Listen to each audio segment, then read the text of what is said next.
ถึงฝนจะตกถึงฟ้าจะห้องฝนตกฝนตก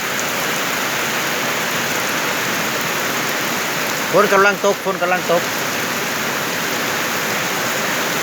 เมื่อบาทแล้วบาทฝนแห้งแท้ๆพี่น้องฝนแห้งแท้ๆ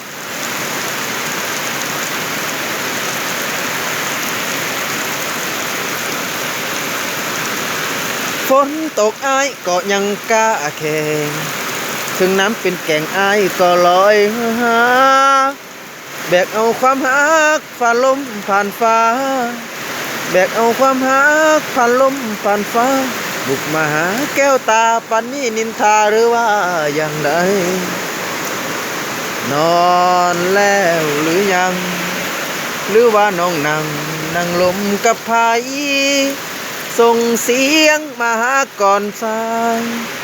ส่งเสียงมาหาก่อนสายก่อนขาดใจตายก็เพียงได้เห็นหน้านางฝนตกอ้ายก็ยังกล้าแข่งถึงน้ำเป็นแก่งอ้ายก็ลอยมาหา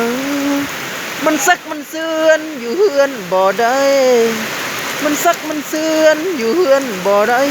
บุกมาหาจนได้ขอเพียงเห็นใจอ้ายเน่นา